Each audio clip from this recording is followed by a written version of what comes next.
aty Jerosalema isika. Ity tantara ity dia nitranga 2 lasa izay, fa raha amin'izao fotoana izao dia mety mitrangany amin'izay misy anao na misy ahy. Mitantara ny nanomezan'i Jesosy ny ainy hamonjenany olona rehetra ary ahoana no niajiny tamin'ny fahafatesana. Tantarana zava-mahagaga ilay mistera ny fitiavan'i Kristy. Isaka nierisetra n'ireo miaramila mikapokasy Jesosy. Rehefa avy nokapohan'izy ireo dia notafiany akanjo jaky sady nisoan'izy ireo Jesosy. Naneso azy ny anankiray sady niteny hoe mety tsara mipajaka kosa izany akanjo izany a. Nandrandrana satroka atsimo izy ireo sady nosatroany lohany. Nasiany bararata tao anaty tanany ho tehiny mpanjaka. Nororan'izy ireo sady niomehezan'i Jesosy. Arahaba ry mpanjaka ny jiosy.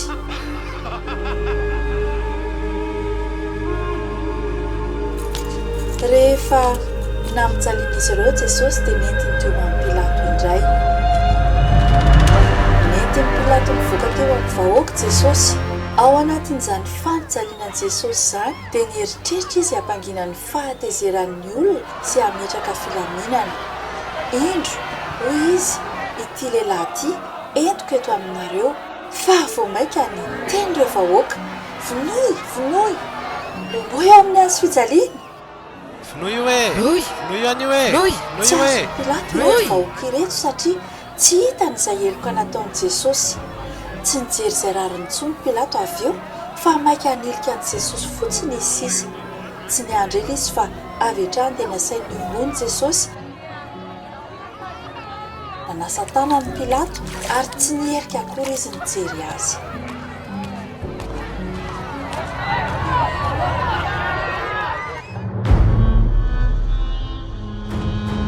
Nivoaka ny tanàny Jesosy niaraka tamin'ny miaramila nakany amin'ny tendrombohitra Golgota na Ikarandoha. Iny Jesosy nitondra ilay hazo fijaliana zefatra be izay hamatsihana ny tanany sy ny tongony. Nianjera matetika izy satria navesatra be taminy ilay hazo fijaliana teo amin'ny sorony. Rehefa nandalo teo anoloan'ireo vehivavy izay nanaraka azy izy dia nitomany be ireo vehivavy ireo sady nokapohy ny tratrany mba ho mariky ny fisaonany. Fa ao kosa nefa Jesosy nitodika ka nanao tamin'izy ireo hoe ry zanaka vavin'i Jerosalema, aza mitomany ahy fa mitomany ny tenanareo sy ny zanakareo. Fa raha ataony amin'ny hazo maitso izany, atao ahoana kosa amin'ny maina. Rehefa teny amin'ny tendrombohitra Golgota dia nomony miaramila romana teo amin'ny hazo fijaliana Jesosy.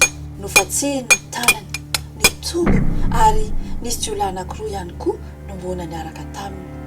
Ny iray teo ankavanany ary ny iray kosa teo ankavia. Nanontany anankiray sady tena ratsy fiteny, fa nga ianao tsy ilay Kristy zanak'Andriamanitra e? Vonjeo ny tenanao dia izahay koa mba vonjeo. Fa ho kosa nefa ilay anankiray, fa ianao ve dia tsy matahotra an'Andriamanitra mihitsy? Izy anie tsy nisy ratsy nataony e. Ny antsika roa lahy dia narariny izao satria valy nataony raisiny. Nitodika tany amin'ny Jesosy izy ary nanontany azy, Jesosy o, mba tsarovy ao raha hatrizay ho avy indray ianao amin'ny mahampanjakanao. Hoy Jesosy namaly azy, lazaiko marina aminao fa anio ihany dia ho tafaraka amiko any amin'ny paradisy ianao.